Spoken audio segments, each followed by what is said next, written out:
Hi, I am Rahul from just tutors. आज हम triangles के बारे में पढ़ेंगे। सबसे पहले हम देखेंगे जो दो ऑब्जेक्टिव्स जो हम आज डिस्कस करने वाले हैं। सबसे पहले हम देखेंगे SSS and RHS properties of triangles के बारे में, एंड उसके बाद हम इनइक्वालिटी ऑफ ट्राइंगल्स के बारे में बात करेंगे। शुरुआत करने के लिए हम एक वार्म अप क्वेश्चन ट्राई कर लेते हैं। यहाँ पे क्वेश्चन 1 ये कहता है कि triangle P Q R and triangle S Q R दोनों आइसोसेलेस ट्राइंगल्स हैं with the same base of Q R. यहाँ पे हमें शो करना है कि angle P Q S and angle P R S दोनों आपस में इक्वल हैं। इसके लिए एज हम ये जानते हैं कि आइसोसेलेस ट्राइंगल में दोनों साइड्स इक्वल साइड्स के अपोजिट वाले जो दोनों एंगल्स होंगे वो इक्वल होंगे। ये दोनों एंगल्स इक्वल होंगे एंड सिमिलरली ये दोनों एंगल्स भी इक्वल होंगे। तो अगर हम इन दोनों इक्वेशंस को ऐड अप कर दें तो हमें angle P Q S equals to angle P R S मिल जाएगा यहाँ पे। तो अब हम यहाँ पे कॉन्ग्रुएंसी क्राइटेरिया के बारे में बात करते हैं। तो हम यहाँ पे बात करेंगे ट्रिपल एस कॉन्ग्रुएंसी के बारे में। ये कहता है कि if 3 sides of triangle are equal to 3 corresponding sides of another triangle, the 2 triangles are congruent.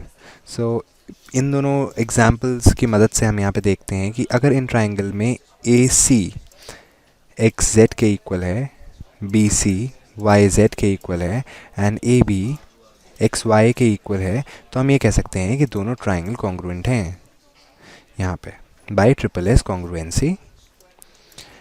अब हम देखेंगे आरएचएस कॉन्ग्रुएंसी के बारे में। यहाँ देखते हैं कि ये क्या कहता है कि if in 2 right triangles the hypotenuse and one side of one triangle are equal to the hypotenuse and the one side of other triangle, the 2 triangles are congruent। ये कहता है कि अगर हमारे पास 2 right angle triangles हैं और एक triangle में हमारे पास एक hypotenuse और एक दूसरी साइड इक्वल है दूसरे ट्राइंगल की hypotenuse और एक साइड से, तो हम ये कह सकते हैं कि ये दोनों ट्राइंगल्स भी congruent होंगे। जैसे कि हम यहाँ पे ये देख सकते हैं कि angle A B C and angle X Y Z ये दोनों राइट एंगल हैं। फिर हमारे पास A C equals to X Z and A B equals to X Y. हम ये कह सकते हैं कि triangle A B C X Y Z के कॉन्ग्रुएंट होगा by R H S congruency rule.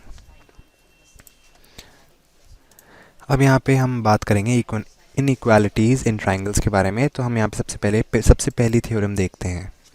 ये कहती है कि if 2 sides of triangle are unequal, the angle opposite to the longer sides is larger। ये कहता है कि अगर 2 sides of triangle unequal हैं, जो अपोजिट द एंगल जो कि सबसे बड़ी साइड के अपोजिट होगा वो सबसे बड़ा होगा। जैसे कि हमारे पास यहाँ पे सबसे बड़ी साइड जो है वो BC है। BC के अपोजिट जो एंगल है वो एंगल A है। एंगल A सबसे बड़ा एंगल होगा इस ट्राइंगल में। अब हम देखते हैं दूसरी थ्योरम यहाँ पे। ये कहती है कि if any triangle the side opposite to the larger angle is longer. अगर हम इस तरीके से इस चीज़ को देखें कि अगर हमारे पास एंगल्स गिवन हैं तो यहाँ पे सबसे बड़ा एंगल हमारे पास एंगल ए है, तो एंगल ए के अपोजिट जो साइड होगी वो सबसे बड़ी साइड होगी पूरे ट्राइंगल्स में।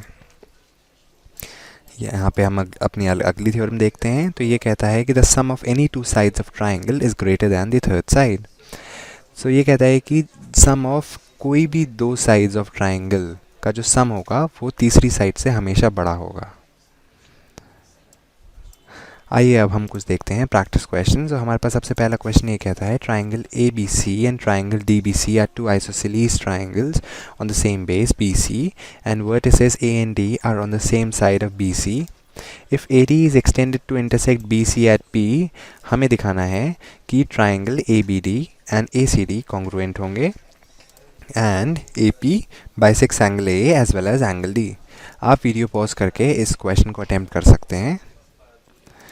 हमारा दूसरा क्वेश्चन यहाँ पे ये है in the adjoining figure PQ is equal to QR, BQ is equals to QC and QP is perpendicular to AB and QR is perpendicular to AC। ये हमारे पास डेटा गिवन है, हमें यहाँ पे प्रूव करना है AB equals to AC।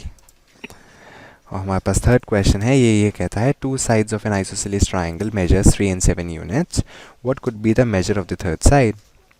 आप यहाँ पे वीडियो पॉज कर सकते हैं ये क्वेश्चंस अटेम्प्ट करने के लिए। इन क्वेश्चंस के आंसर्स, पहले क्वेश्चन का आंसर एंड एक्सप्लेनेशन ये है एंड सेकेंड एंड थर्ड के आंसर्स एंड एक्सप्लेनेशन ये है। So thank you for watching the video. For more, you can visit justtutors.com. Thank you.